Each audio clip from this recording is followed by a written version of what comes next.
Saudara-saudari, Bapak Ibu, adik-adik para sahabat Yesus di Paroki Santo Yosef Medari dan Stasi Santo Thomas Egan, dan juga para sahabat Yesus dimanapun Anda berada, semoga tidak bosan-bosannya kita belajar ilmu sejati.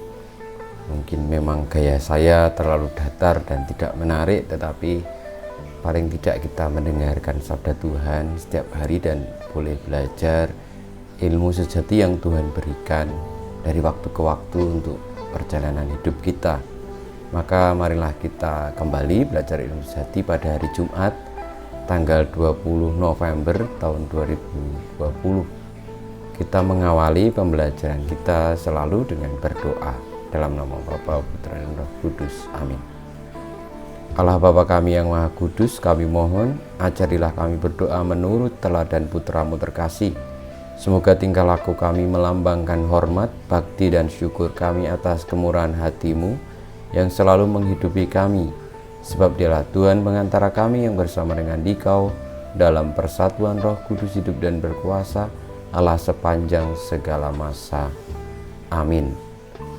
Para sahabat Yesus yang terkasih, kita belajar ilmu sejati pada hari Jumat tanggal 20 November 2020. Dari Injil Lukas bab 19 ayat 45 sampai dengan 48. Pada waktu itu Yesus tiba di Yerusalem dan masuk ke bait Allah. Maka mulailah ia mengusir semua pedagang di situ.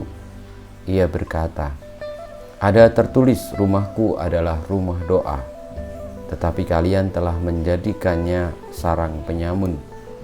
Tiap-tiap hari Yesus mengajar di bait Allah. Para imam, kepala, dan ahli Taurat, serta orang-orang terkemuka bangsa Israel berusaha membinasakan Yesus, tetapi mereka tidak tahu bagaimana harus melakukannya, sebab seluruh rakyat terpikat kepadanya dan ingin mendengarkan Dia. Demikianlah Injil Tuhan kita. Terpujilah Kristus. Para sahabat Yesus yang terkasih, kiranya jelas yang kita dengarkan dari sabda Tuhan tadi mengenai kisah Tuhan Yesus yang mengusir semua pedagang yang ada di bait Allah dan berkata bahwa rumahku adalah rumah doa. Artinya rumah Tuhan itu adalah rumah doa, tetapi pedagang-pedagang itu menjadikannya sarang penyamun. Kiranya sabda Tuhan ini kalau dikaitkan dengan hidup kita sekarang ini, masyarakat kita sekarang ini, tentu sangat-sangat pas, relevan, dan juga memiliki makna yang setidaknya bagi kita harusnya paham dan juga mengerti bahwa yang dimaksud dengan bait Allah itu sebenarnya adalah diri kita sendiri. Dan ketika kita lalu memenuhi dengan kepentingan-kepentingan duniawi, dengan segala niat-niat yang intinya atau tujuannya adalah untuk menguntungkan diri sendiri, maka saat itu juga kita menjadikan diri kita yang adalah bait Allah ini sebagai sarang penyamun karena pikiran-pikiran yang jahat, pikiran-pikiran yang penuh kepentingan, pikiran-pikiran yang iri hati dan segala macamnya. Dan tentu kalau kita melihat masyarakat kita sekarang ini juga, bahwa yang terjadi kadang-kadang agama justru dijadikan sebagai tempat atau sarana alat untuk melakukan kepentingan-kepentingan tertentu, entah itu kepentingan kelompok, golongan, kepentingan politik, ekonomi. Kita bisa menemukan itu.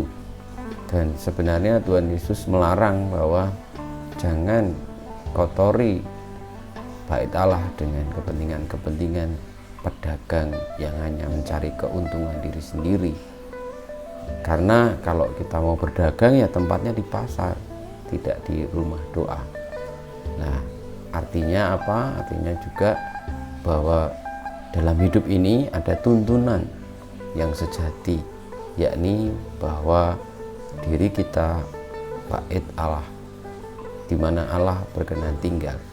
Tetapi kalau kita menyibukkan diri dengan urusan-urusan duniawi yang penuh dengan niat-niat yang tidak baik, pada saat itulah kita memanggil roh jahat untuk mendiami diri kita, lalu menjadi sarang roh jahat, bukan lagi sarang atau rumah Tuhan. Saudara-saudariku yang terkasih, marilah kita kembali merenungkan pada diri kita sendiri. Sejauh mana aku berdoa, sejauh mana aku membawa diri sebagai bait Allah yang sejati, di mana aku akrab dengan Tuhan, tentu akrab dengan sesama, tentu akrab dengan lingkungan juga, dan tanpa kepentingan apapun selain kepentingan untuk memuliakan nama Tuhan dengan menyelamatkan sesama. Jangan sampai lalu Indonesia ini yang karena atas nama politik lalu mengorbankan rakyat, atas nama ekonomi lalu mengorbankan rakyat. Dan itu bisa terjadi karena orang lupa bahwa panggilan kita sejati adalah sebagai bait Allah atau tempat di mana Tuhan hadir memelihara dunia. Kita mohon berkat Tuhan. Kemuliaan kepada Bapa dan Putra dan Roh Kudus seperti pada permulaan sekarang selalu dan panjang segala abad. Amin. Ya Yesus, jadikanlah hati kami seperti hati-Mu. Tuhan bersamamu dan bersama rohmu, kita semua, hidup kita, karya-karya kita, pelayanan kita, perjuangan kita untuk menjadi bait Allah yang kudus, yang tanpa kepentingan apapun selain memuji dan memuliakan nama Tuhan dan keselamatan sesama dalam menjalani hidup ini, senantiasa dibimbing, dilindungi, diberkati oleh Yang Maha Kuasa, Bapa dan Putra dan Roh Kudus. Amin.